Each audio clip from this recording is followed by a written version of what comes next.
Assalamualaikum teman-teman. Pagi ini saya akan menyimakkan saudara Maulana Sayyidul Amin. Kemarin beliau sempat nelpon ya teman-teman. Saya juga merasa kaget kan. Selain di sisi lain saya juga merasa bangga gitu. Soalnya diminta oleh kakak saya sendiri, abang saya sendiri. Beliau merupakan senior saya dulu di pesantren. Alhamdulillah beliau sudah mendapat ijazah dari gurunya. Pada hari ini beliau meminta saya untuk menyimakkan sekitar 20 juz teman-teman. 20 juz sekali duduk.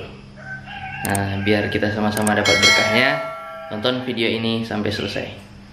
Bismillahirrahmanirrahim. Alhamdulillahirabbil alamin arrahmanir rahim maliki yaumiddin iyyaka na'budu wa iyyaka nasta'in ihdinas siratal mustaqim siratal ladzina an'amta 'alaihim ghairil maghdubi 'alaihim waladdallin. Amin. Bismillahirrahmanirrahim. Alif lam mim. Dzalikal kitabu la raiba fihi hudan lil muttaqin الذين يؤمنون بالغيب ويقيمون الصلاة ومما رزقناهم ينفقون والذين يؤمنون بما أنزل إليك وما أنزل من قبلك وبالآخرة هم يوقنون أولئك على هدى من ربهم وأولئك هم المفلحون. إن الذين كفروا سواء عليهم أنذرتهم أم لم تنذرهم لا يؤمنون ختم الله على قلوبهم وعلى سمعهم وعلى أبصارهم غشاوة ولهم عذاب عظيم. ومن الناس من يقول آمنا بالله وباليوم الآخر وما هم بمؤمنين يخادعون الله والذين آمنوا وما يخدعون إلا أنفسهم وما يشعرون في قلوبهم مرض فزادهم الله مرضا ولهم عذاب أليم بما كانوا يكذبون. وإذا قيل لهم لا تفسدوا في الأرض قالوا إنما نحن مصلحون ألا إنهم هم المفسدون ولكن لا يشعرون. وإذا قيل لهم آمنوا كما آمن الناس قالوا ونؤمن كما آمن السفهاء ألا إنهم هم السفهاء ولكن لا يعلمون. وإذا لقوا الذين آمنوا قالوا آمنا وإذا خلوا إلى شياطينهم قالوا إنا معكم إنما نحن مستهزئون. الله يستهزئ بهم ويمدهم في طغيانهم يعمهون. أولئك الذين اشتروا الضلالة بالهدى فما ربحت تجارتهم وما كانوا مهتدين. مثلهم كمثل الذي استوقد نارا فلما أضاءت ما حوله ذهب الله بنورهم وتركهم في ظلمات لا يبصرون صم بكم عمي فهم لا يرجعون. أو كصيب من السماء فيه ظلمات ورعد وبرق يجعلون أصابعهم في آذانهم من الصواعق حذر الموت والله محيط بالكافرين. يكاد البرق يخطف أبصارهم كلما أضاء لهم مشوا فيه وإذا أظلم عليهم قاموا ولو شاء الله لذهب بسمعهم وأبصارهم إن الله على كل شيء قدير. يا أيها الناس اعبدوا ربكم الذي خلقكم والذين من قبلكم لعلكم تتقون الذي جعل لكم الأرض فراشا والسماء بناء وأنزل من السماء ماء فأخرج به من الثمرات رزقا لكم فلا تجعلوا لله أندادا وأنتم تعلمون. وإن كنتم في ريب مما نزلنا على عبدنا فأتوا بسورة من مثله ودعوا شهداءكم من دون الله إن كنتم صادقين. فإن لم تفعلوا ولا تفعلوا فاتقوا النار التي وقودها الناس والحجارة أعدت للكافرين. وبشر الذين آمنوا وعملوا الصالحات أن لهم جنات تجري من تحتها الأنهار كلما رزقوا منها من ثمرة رزقا قالوا هذا الذي رزقنا من قبل وأتوا متشابها ولهم فيها أزواج مطهرة وهم فيها خالدون.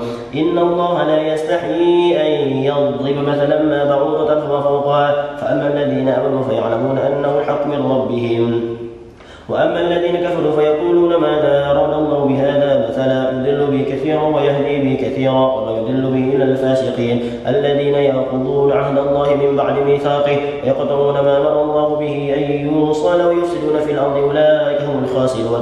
كيف تكفرون بالله وكنتم أمواتا فأحياكم ثم يميتكم ثم يحييكم ثم إليه ترجعون.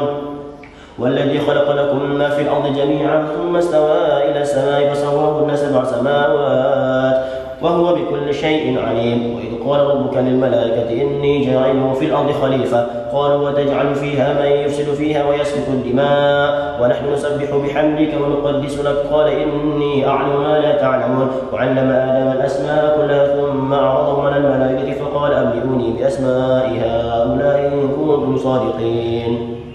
قالوا سبحانك لا علم لنا إلا ما علمتنا إنك أنت العليم الحكيم. قال يا آدم أنبئهم بأسمائهم فلما أنبأهم بأسمائهم قال ألم أقل لكم إني أعلم غيب السماوات والأرض وأعلم ما تبدون وما كنتم تكتمون. وإذ قلنا للملائكة اسجدوا لآدم فسجدوا إلا إبليس أبى واستكبر وكان من الكافرين. وقلنا يا آدم اسكن أنت وزوجك الجنة وكلا منها رغدا حيث شئتما ولا تقربا هذه الشجرة فتكون من الظالمين. فزلهما الشيطان عنها فأخذهما مما كانا فيه. وقلنا اهبطوا بعضكم لبعض عدو ولكم في الأرض مستقر ومتاع إلى حين. فتلقى آدم من رب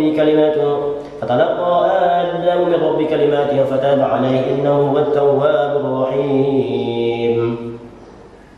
قلنا اهبطوا منها جميعا فإما يأتينكم مني هدى فمن تبع هداي فلا خوف عليهم ولا هم يحزنون. والذين كفروا وكذبوا بآياتنا أولئك أصحاب النار هم فيها خالدون. يا بني إسرائيل اذكروا نعمتي التي أنعمت عليكم وأوفوا بعهدي أوف بعهدكم وإياي فارهبون.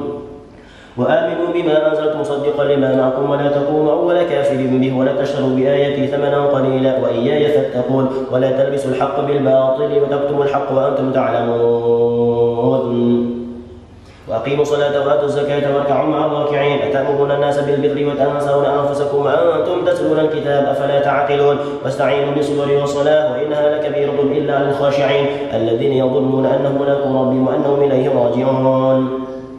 يا بني إسرائيل اذكروا نعمتي التي أنعمت عليكم وأني فضلتكم على العالمين. واتقوا يوما لا تجزي نفس عن نفس شيئا ولا يقبل منها شفاعة ولا يؤخذ منها عدل ولا هم ينصرون. وإذ نجيناكم من آل فرعون يصومونكم سوء العذاب يذبحون أبناءكم ويستحيون نساءكم وفي ذلكم بلاء من ربكم عظيم. وإذ فرقنا بكم البحر فأنجيناكم وأغرقنا آل فرعون وأنتم تنظرون. وإذ وعدنا موسى 40 ليلة ثم اتخذتم العجل من بعده وأنتم ظالمون ثم عفونا عنكم من بعد ذلك لعلكم تشكرون. وإذ آتينا موسى الكتاب والفرقان لعلكم تهتدون. وإذ قال موسى لقومه يا قوم إنكم ظلمتم أنفسكم باتخاذكم العجل فتوبوا إلى بارئكم فاقتلوا أنفسكم ذلكم خير لكم عند بارئكم فتاب عليكم إنه هو التواب الرحيم. وإذ قلتم يا موسى لن نؤمن لك حتى نرى الله جهرة فأخذتكم الصاعقة وأنتم تنظرون ثم بعثناكم من بعد موتكم لعلكم تشكرون. وظللنا عليكم الغمام وأنزلنا عليكم المن والسلوى كلوا من طيبات ما رزقناكم وما ظلمونا ولكن كانوا أنفسهم يظلمون. وإذ قلنا ادخلوا هذه القرية فكلوا منها حيث شئتم رغدا وادخلوا الباب سجدا وقولوا حطة نغفر لكم خطاياكم وسنزيد المحسنين. فبدل الذين ظلموا قولا غير الذي قيل لهم فأنزلنا على الذين ظلموا رجزا من السماء ما كانوا يفسقون. وإذ استسقى موسى لقومه فقلنا اضرب بعصاك الحجر فانفجرت منه 12 عينا قد علم كل أناس مشربهم كلوا واشربوا من رزق الله ولا تعثوا في الأرض مفسدين. وإذ قلتم يا موسى لن نصبر على طعام واحد فادع لنا ربك يخرج لنا مما تنبت الأرض من بقلها وكثائها وفومها وعدسها وصلها قال أتستبدلون الذي ولنا بالذي هو خير اهبطوا مصرا فإن لكم ما سألتم وضربت عليهم الذلة والمسكنة وباءوا بغضب من الله ذلك بأنهم كانوا يكفرون بآيات الله ويقتلون النبيين بغير الحق ذلك بما عصوا وكانوا يعتدون. إن الذين آمنوا والذين هادوا والنصارى والصابئين من آمن بالله واليوم الآخر وعمل صالحا فلهم أجر عند ربهم ولا خوف عليهم ولا هم يحزنون. وإذا أخذنا ميثاقكم ورفعنا فوقكم الطور خذوا ما آتيناكم بقوة واذكروا ما فيه لعلكم تتقون ثم توليتم من بعد ذلك فلولا فضل الله عليكم ورحمته لكنتم من الخاسرين. ولقد علمتم الذين اعتدوا منكم في السبت فقلنا لهم كونوا كردة خاسئين فجعلناها نكالا لما بين يديها وما خلفها وموعظة للمتقين. وإذ قال موسى لقومه إن الله يأمركم أن تذبحوا بقرة قالوا تتخذنا هزوا قال أعوذ بالله أن أكون من الجاهلين قالوا ادع لنا ربك يبين لنا ما هي قال إنه يقول إنها بقرة لا فارض ولا بكر عوام بين ذلك فافعلوا ما تؤمرون قالوا ادع لنا ربك يبين لنا ما لونها قال إنه يقول إنها بقرة صفراء فاكع لونها تسر الناظرين قالوا ادع لنا ربك يبين لنا ما هي إن البقرة تشابه علينا وإنا إن شاء الله لمهتدون.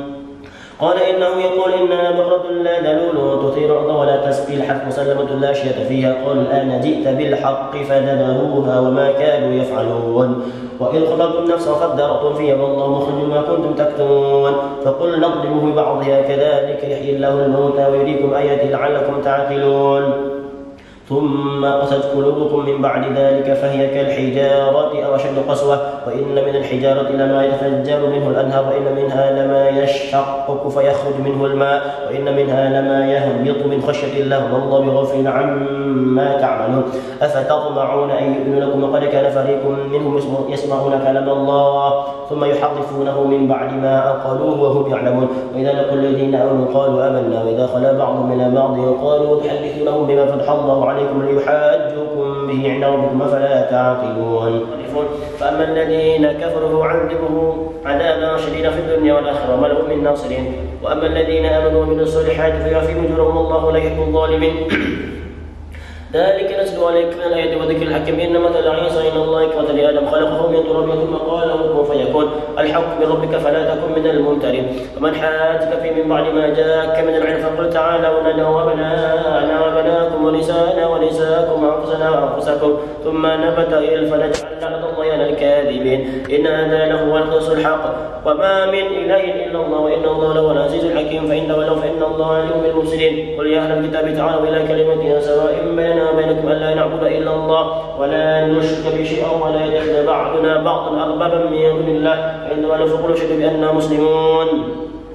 يا أهل الكتاب لم تحاجون في إبراهيم وما أنزلت التوراة والإنجيل إلا من بعد فلا تأخلون.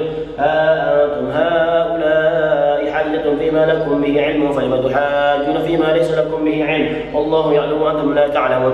ما كان إبراهيم يهوديا ولا نصرانيا ولكن كان حنيفا مسلما وما كان من المشركين.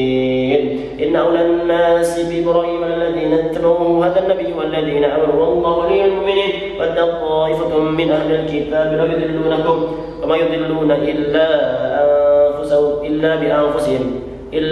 أنفسهم ما يشعرون. يا أهل الكتاب لم تكفرون بآيات الله وأنتم تشهدون. يا أهل الكتاب لم تلبسون الحق بالباطل وتكتمون الحق وأنتم تعلمون. وقال طائفة من أهل الكتاب آمنوا بالذي أنزل على الذين آمنوا وجه النهار واكفروا آخره لعلهم يرجعون. ولا تؤمنوا إلا لما تبع دينكم. قل إن الهدى هدى الله أن يؤتى أحد مثل ما أوتيتم ويحاجوكم عند ربكم. قل إن الفضل بيد الله يؤتيه من يشاء والله ذو الفضل العظيم والله واسع عليم. يختص برحمته من يشاء والله ذو الفضل العظيم. ومن أهل الكتاب من إن تأمنه بقنطار يؤديه إليك منهم من إن تأمنه بدينار لا يؤديه إليك إلا ما دمت عليه قائما. ذلك بأنهم قالوا ليس علينا في الأميين سبيل ويقولون أن الله الكاذب وهم يعلمون. فلا من أوفى بعهده واتقوا فإن الله يحب المتقين. إن الذين يشترون بعهد الله أيمانهم ثمنا قليلا أولئك لا خلاق لهم في الآخرة ولا يكلمهم الله ولا ينظر إليهم يوم القيامة ولا يزكيهم ولهم عذاب أليم. وإن منهم لفريقا يلوون ألسنتهم بالكتاب لتحسبوه من الكتاب وما هو من الكتاب ويقولون هو من عند الله وما هو من عند الله ويقولون أن الله الكذب وهم يعلمون. ما كان لبشر أن يؤتيه الله الكتاب والحكم والنبوة ثم يقول للناس كونوا عبادا لي من دون الله ولكن كونوا ربانيين بما كنتم تعلمون الكتاب وبما كنتم تدرسون. ولا يأمركم أن تتخذوا الملائكة والنبيين أربابا يأمركم بالكفر بعد إذ أنتم مسلمون. وإذا أخذ الله ميثاق النبيين لما آتيتكم من كتاب وحكمة ثم جاءكم رسول مصدق لما معكم لتؤمنن به ولتنصرنه. قال أقررتم وأخذتم على ذلك مصري قالوا أقررنا قال فاشهدوا وأنا معكم من الشاهدين. فمن تولى بعد ذلك فأولئك هم الفاسقون. أفغير دين الله يبغون وله أسرار في السماوات والأرض طوعا وكرها وإليه يرجعون. قل آمنا بالله وما أنزل علينا وما أنزل على إبراهيم وإسماعيل وإسحاق ويعقوب والأسباط وما أوتي موسى وعيسى والنبيين من ربهم لا نفرق بين أحد منهم ونحن له مسلمون. ومن يبتغي غير الإسلام دينا فلن يقبل منه وهو في الآخرة من الخاسرين. الخاسرين. كيف يهدي الله قوما كفروا بعد ما يشهد أن الرسول حق وجاءهم البينات والله لا يهدي القوم الظالمين. أولئك جزاؤهم أن عليهم لعنة الله والملائكة والناس أجمعين خالدين فيها لا يخفف عنهم العذاب ولا هم ينظرون إلا الذين تابوا من بعد ذلك وأصلحوا فإن الله غفور رحيم. إن الذين كفروا بعد إيمانهم ثم ازدادوا كفرا لن تقبل توبتهم وأولئك هم الضالون. إن الذين كفروا وماتوا وهم كفار فلن يقبل من أحدهم ملء الأرض ذهبا ولو افتدى به أولئك لهم عذاب أليم وما لهم من ناصرين. لا تنالوا البر حتى تنفقوا مما تحبون وما تنفقوا من شيء فإن الله به عليم. كل طعام كان حلا لبني إسرائيل إلا ما حرم إسرائيل على نفسه من قبل أن تنزل التوراة قل فأتوا بالتوراة فاتلوها إن كنتم صادقين. قد افترى على الله الكذب من بعد ذلك فأولئك هم الظالمون. قل صدق الله فاتبعوا ملة إبراهيم حنيفا وما كان من المشركين. إن أول بيت وضع للناس الذي ببكة مباركا وهدى للعالمين فيه آيات بينات مقام إبراهيم ما دخله كان آمنا ولله على الناس حج البيت من استطاع إليه سبيلا وما كفر فإن الله غني عن العالمين. قل يا أهل الكتاب لم تكفرون بآيات الله وأنتم تشهدون قل يا أهل الكتاب لم تكفرون بآيات الله والله شهيد على ما تعملون. قل يا أهل الكتاب لم تصدون عن سبيل الله من آمن تبغون أيها وأنتم شهداء والله بغفر عما تعملون. يا أيها الذين آمنوا إن تطيعوا فريقا من الذين أوتوا الكتاب يردوكم بعد أيمانكم كافرين. وكيف تكفرون وأنتم تتلى عليكم آيات الله فيكم رسوله ومن يعتصم بالله فقد هدي إلى صراط مستقيم. يا أيها الذين آمنوا اتقوا الله حق تقاته ولا تموتن إلا وأنتم مسلمون واعتصموا بحبل الله جميعا ولا تفرقوا واذكروا نعمة الله عليكم إذ كنتم أعداء فألف بين قلوبكم فأصبحتم بنعمته إخوانا وكنتم على شفا حفرة من النار فأنقذكم منها كذلك يبين الله لكم آياته لعلكم تهتدون. ولتكن منكم أمة يدعون إلى الخير ويأمرون بالمعروف وينهون عن المنكر وأولئك هم المفلحون. ولا تكونوا كالذين تفرقوا واختلفوا من بعد ما جاءهم البينات وأولئك لهم عذاب عظيم. يوم تبيض وجوه وتسود وجوه فأما الذين اسودت وجوههم كفرتم بعد إيمانكم فذوقوا العذاب بما كنتم تكفرون. وأما الذين ابيضت وجوههم في رحمة الله فيها خالدون. تلك آيات الله نتلوها عليك بالحق وما الله يريد ظلما للعالمين.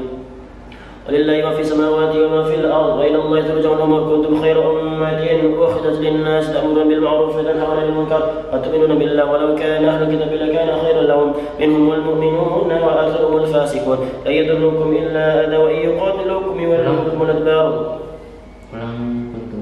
كنتم خير أمة أخرجت للناس تأمرون بالمعروف وتنهون عن المنكر وتؤمنون بالله ولو آمن أهل الكتاب لكان خيرا لهم منهم المؤمنون وأكثرهم الفاسقون. لا يضركم إلا أذى وإن يقاتلوكم يولوكم الأدبار ثم لا ينصرون. ضربت عليهم الذلة أينما ثقفوا إلا بحبل من الله وحبل من الناس وباءوا بغضب من الله. وضربت عليهم المسكنة ذلك بأنهم كانوا يكفرون بآيات الله ويقتلون الأنبياء بغير حق ذلك بما صبروا كانوا يعتدون. ليسوا سواء من أهل الكتاب أمة قائمة يتلون آيات الله آناء الليل وهم يسجدون يؤمنون بالله واليوم الآخر ويأمرون بالمعروف وينهون عن المنكر ويسارعون في الخيرات أولئك من الصالحين وما يفعلون من خير فلن يكفروا والله عليم بالمتقين. إن الذين كفروا لا تغني عنهم أموالهم ولا أولادهم من الله شيئا أولئك أصحاب النار وفيها خالدون. مثل ما ينفقون في هذه الحياة الدنيا كمثل ريح وفيها صر نصر حتى قوم يظلموا أنفسهم فأهلكت وما ظلمهم الله ولكن أنفسهم يظلمون. يا أيها الذين آمنوا لا تتخذوا بطانة من دونكم لا يأكلكم خبالا ودوا ما عنتم قد بدت البغضاء من أفواههم وما تخفي صدوركم وقد بينا لكم الآيات إن كنتم تعقلون. ها أنتم ولا تحبونهم ولا يحبونكم وتؤمنون بالكتاب كله وإذا لقوكم قالوا آمنا وإذا خلوا عضوا عليكم الأنامل من الغيظ قل موتوا بغيظكم إن الله عليم بذات الصدور. إن تمسسكم حسنة تسؤهم وإن تصبكم سيئة يفرحوا بها وإن تصبروا تتقوا لا يضركم كيدهم شيئا إن الله بما يعملون محيط. وإذ غدوت من أهلك تبوئ المؤمنين مقاعد للقتال والله سميع عليم. إذ هم الطائفتان منكم أن تفشلوا والله وليهما وعلى الله فليتوكل المؤمنون. ولقد نصركم الله ببدر وأنتم أذلة فاتقوا الله لعلكم تشكرون إذ تقول للمؤمنين لن يكفيكم إن يمدكم ربكم ب3,000 من الملائكة منزلين بلى إن تصبروا وتتقوا يأتكم من فورهم هذا يمدكم ربكم ب5,000 من الملائكة مسومين وما جعله الله إلا بشرى لكم ولتطمئن به قلوبكم به وما النصر إلا من عند الله العزيز الحكيم ليقطع طرفا من الذين كفروا أو يكبتهم وينقلبوا خائبين ليس لك من الأمر شيء أو يتوب عليهم أو يعذبهم فإنه ظالم ولله ما في السماوات وما في الأرض يغفر لمن يشاء ويعذب من يشاء والله غفور رحيم يا أيها الذين آمنوا لا تأكلوا الربا أضعافا مضاعفة واتقوا الله لعلكم تفلحون واتقوا النار التي أعدت للكافرين وأطيعوا الله والرسول لعلكم ترحمون وسارعوا إلى مغفرة من ربكم وجنة أرض السماوات والأرض عند المتقين. Kita break dulu teman-teman. Alhamdulillah udah selesai 5 juz ya. Beliau ini memang subhanallah hafalannya sangat mutskin. Yang 5 juz. Yang nyimak lebih ini guys. 5 juz dalam waktu lebih kurang 2 jam lah. 2 jam selesai 5 juz. Karena perut kita juga memiliki hak untuk diberi makan ya teman-teman. Jadi kita break sebentar untuk sarapan. Assalamualaikum.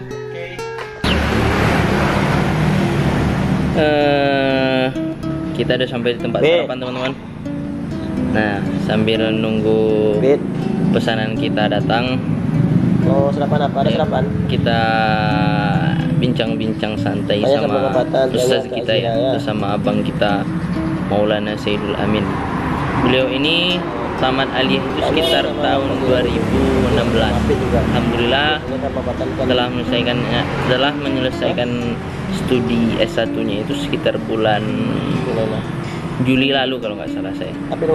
Tapi beliau sudah menghatamkan Al-Quran, maksudnya telah menyetorkan hafalannya kepada gurunya 30 juz sekaligus tasmi 30 juz sekali duduk ya teman-teman. Jadi ya nggak kaget sih, dia bisa setoran 5 juz saja sekali duduk selama 2 jam lebih kurang. Nah ayo teman-teman kita tanya sama Abang Maulana kita nih, bagaimana sih sebenarnya tips menghafal murojaah itu biar mendapatkan hafalan yang betul-betul kuat serta berkah dan bermanfaat begitu teman-teman. Terima kasih Maulana. Masya Allah, Bagas ini luar biasa ya, kuat ya, penuh duduknya itu luar biasa. Saya berterima kasih sekali kepada Bagas yang sudah sudi ya menyimak saya. Itu sih luar biasa. Nah Bang Lana, ya. Bang Lana kan udah selesai nih setoran 30 juz serta alhamdulillah sudah mendapat ijazah kan dari gurunya seperti itu.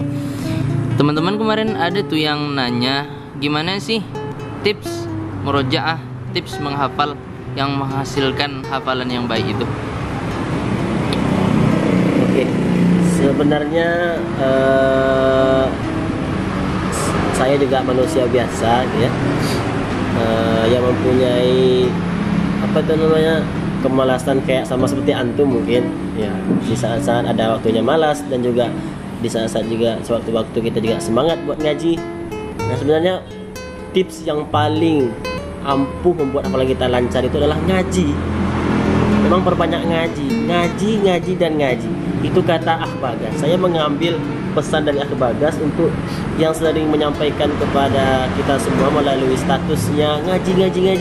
Jadi itu sebenarnya motivasi buat kita untuk semangat ngaji sebenarnya. Semangat ngaji, dan kemudian kalau kita sudah semangat ngaji, semangat murojaah, insya Allah hafalan kita itu akan bakalan lancar sendirinya ya. Jadi niatkan buat ngaji, jangan melancarkan hafalan. Jadi niatkan ngaji, jangan niat melancarkan hafalan. Kalau seandainya kita niat ngaji, insya Allah Allah akan mudahkan kita dalam murojaah dan menghafal Al-Quran seperti itu. Kalau boleh tahu nih Bang Lana mulai menghafal Quran itu sejak kapan? Saya menghafal Quran mulainya sejak tamat SD. Ya, waktu itu saya ada kesempatan sekolah ke Bogor ya, daerah Bogor di sana. Jadi situlah saya mulai menghafal Quran. Mulai awalnya dulu dari juz amma ya, mulai tasalun, terus juz 29, juz 28, kemudian ada surat-surat pilihan. Jadi seperti itu sampailah pada 2018 kemarin akhirnya selesai saya. Lama ya. Lama sekali.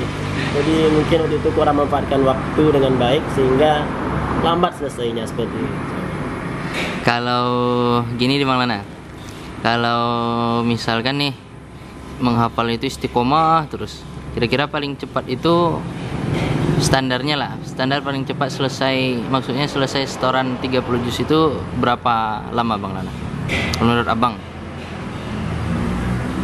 Kalau memang istiqomah, apa itu namanya, menghafal saja ya, kemudian murojaah juga dibagi waktu, paginya buat contohnya pagi buat hafal, kemudian sorenya buat murojaah. Kalau seandainya nambahnya atau ziadahnya itu satu hari berapa namanya, satu halaman atau lebih banyak dari itu, satu lembar namanya, insya Allah cepat selesai ya. Akan tetapi kalau standarnya yang bagus itu menurut saya ya sekitar 2 tahunan lah ya. Itu kayaknya terlalu lama bagi yang mereka fokus saja menghafal dan murojaah itu loh. Waktunya hanya buat sehari-harinya fokus dengan Al-Quran. Kalau seandainya anak kita kuliah lah, banyak kegiatan lain, ya sesuaikan dengan waktu kita. Jadi yang penting istiqomah. Pokoknya setiap hari itu kita ada target buat nambah, kemudian target untuk murojaah. Sehingga ya dengan target-target itu kita kalkulasikan berapa perharinya, terus berapa selesainya nanti ini, gitu loh. Berapa bulan selesai, berapa tahun selesai. Jadi kita targetkan semuanya. Tergantung dari kita masing-masing. Kalau seandainya akal kita, apa namanya, kita semangat, bukan akal ya, soalnya semangat kita menghafal, kalau cepat selesainya. Tapi kalau lambat, ya banyak kegiatan-kegiatan lain pemainnya yang tidak bisa membuat kita menghafal, ya tentu terhalang, penghambat itu.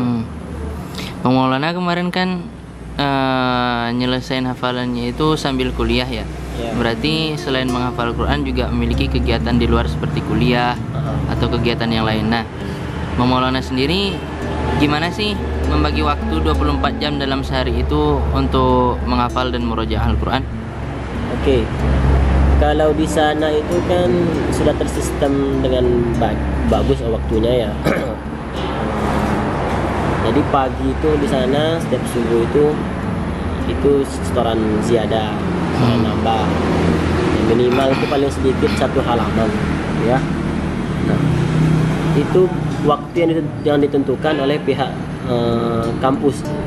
Kemudian sorenya itu setoran murojaah. Nah, terus minimalnya setoran itu 1/4 juz, jadi 2 lembar setengah. Nah, itu waktu-waktu yang telah ditentukan. Kemudian tentu buat kita waktu buat persiapan nambah itu kan kita perlu waktu juga. Nah, biasanya anak pribadi itu menghafal malam setelah sholat isya, siapin buat setoran nambah.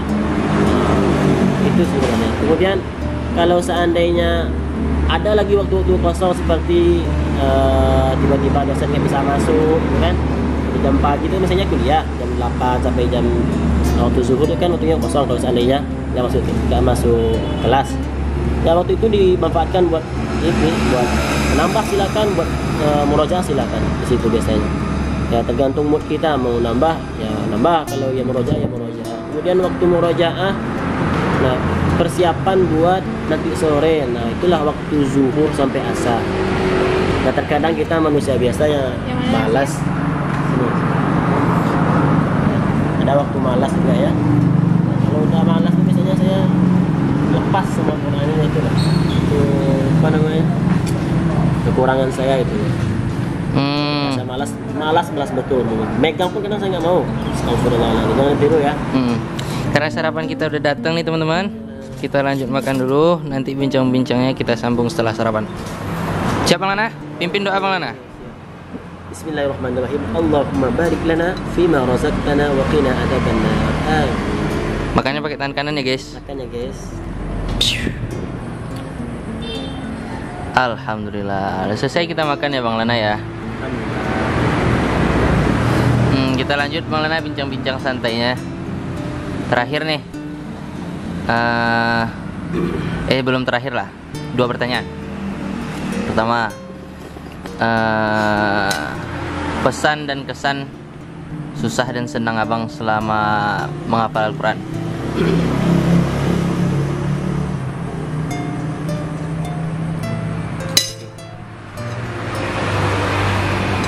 Senang ketika kita memiliki hafalan yang lancar.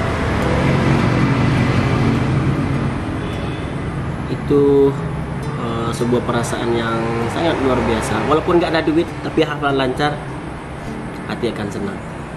Saya udah merasakan betul-betul. Ketika hafalan lancar, apalagi tambah ada duit gitu kan. Itu tambah bahagia ya Bang Maulana ya. Kali. Rasanya kita pengen senyum kepada semua orang gitu kan. Seperti itu.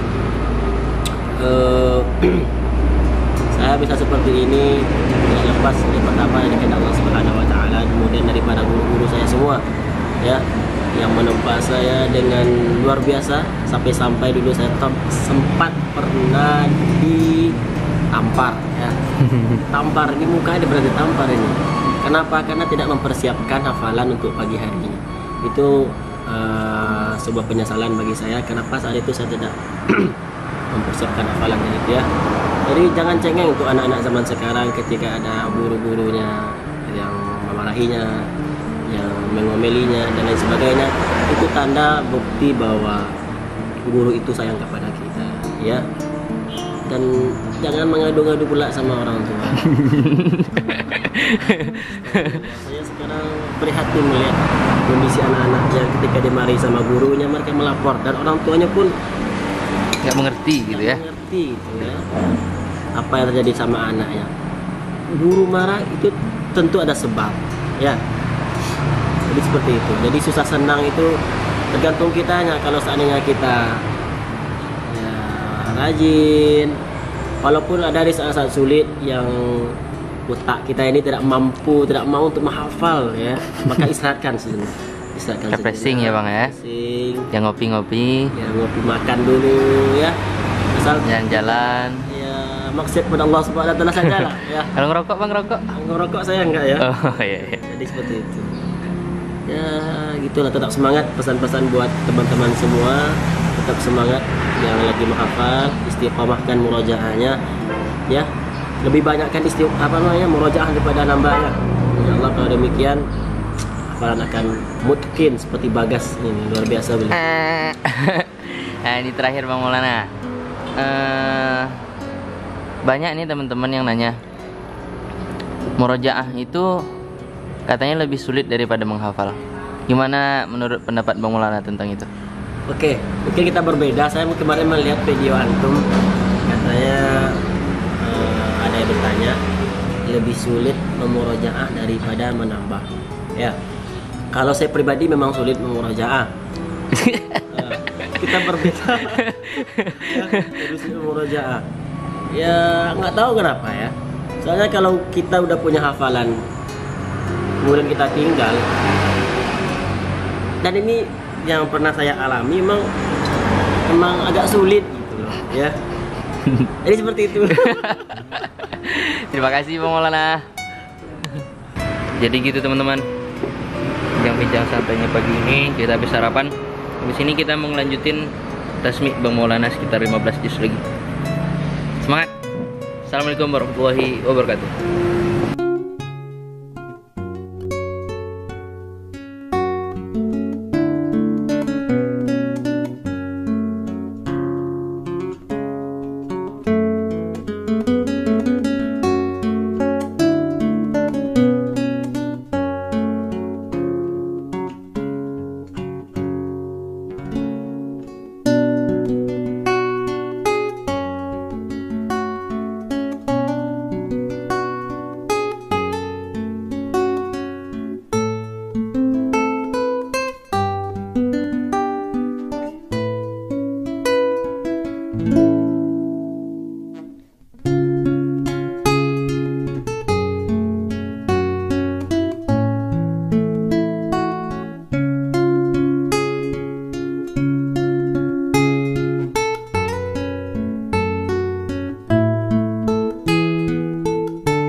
Nah, seperti itulah kiranya Bang Maulana telah menyimakkan hafalannya teman-teman. Masya Allah, saya selama menyimakkan itu hati saya terasa iri kepada beliau yang memiliki hafalan yang sangat kuat, soleh, akhlaknya baik dan segala macam. Mudah-mudahan ini semua bisa menjadi tauladan dan contoh yang baik bagi kita. Insya Allah bermanfaat teman-teman. Kemudian jangan lupa share video ini ke teman-teman kalian, khususnya bagi mereka yang sedang berusaha berjuang dan baru saja memulai untuk menghafalkan Al-Quran, agar mereka juga mendapatkan manfaat dan tips-tips yang telah dibagikan oleh Maulana tadi. Kemudian teman-teman jangan lupa subscribe channel YouTube ini, kemudian aktifkan lonceng notifikasinya agar selalu mendapatkan info terupdate dari channel YouTube ini. Like dan komen. Terima kasih teman-teman. Assalamualaikum warahmatullahi wabarakatuh.